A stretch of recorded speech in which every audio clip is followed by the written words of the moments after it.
કલમની તાકાતથી ફક્ત શબ્દોમાં વર્ણન કરતા આબેહૂબે દ્રશ્ય આપણી નજર સમક્ષ ખડું થઈ જાય એવી ગુજરાતી સાહિત્યના ઘરેણા સમય જનાબ સૈફ પાલનપુરીની રચના કે જે ગુજરાતની અસ્મિતા સાથે એકરૂપ થઈ ગઈ છે, આપની સમક્ષ રજૂ કરું છું ઝરૂખો.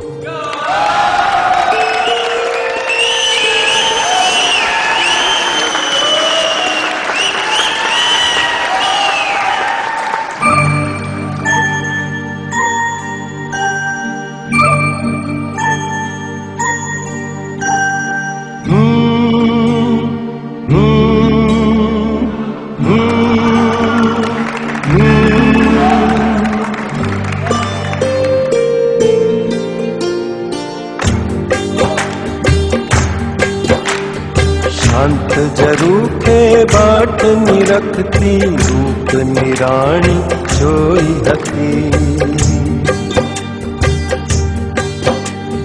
શાંત ઝરૂખે બાટ નિરખતી રૂપ નિરાણી જોઈ હતી. મેં એક શહેજાદી જોઈ હતી.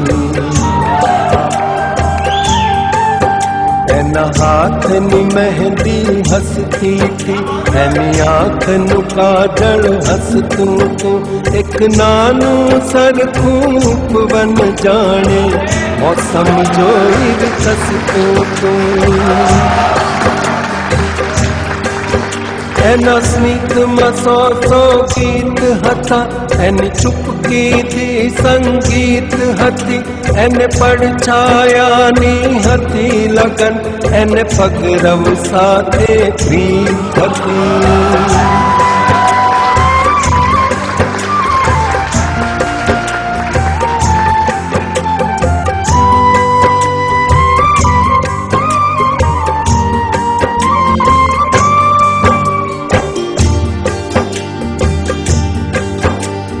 યાદના આસો પાલવથી એક સ્વપ્ન મહેલ શણગાર્યો તો. જરા નજરને નીચે રાખીને એણે સમયને રોકી રાખ્યો તો. એ મોજા જેમ ઉછળતી હતી ને પવનની જેમ લહેરાતી હતી. કોઈ હસીને સામે આવે તો બહુ પ્યાર ભર્યું શર્માતી.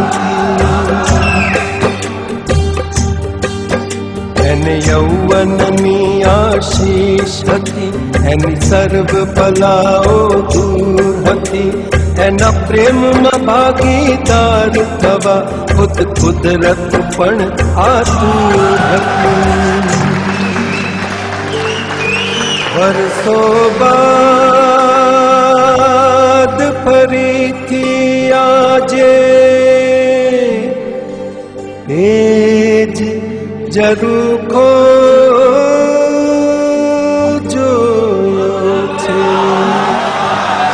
એ જ ઝરૂખો જોયો છે.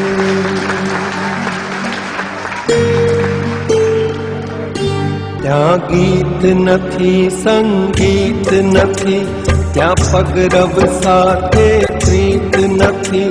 ત્યાં સ્વપ્નાઓના મહેલ નથી ને ઉર્મિઓના ખેલ નથી. બહુ સૂનું સૂનું લાગે છે, બહુ વસમું વસમું લાગે છે. એ નહોતી મારી પ્રેમિકા, એ નહોતી મારી દુલ્હન. મેં તો એને માત્ર ઝરૂખે બાટની રખતી જોઈ હતી.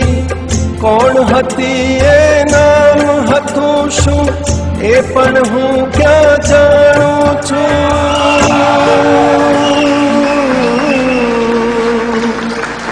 એમ છતાંય દિલને આજે વસમું વસમું લાગે છે.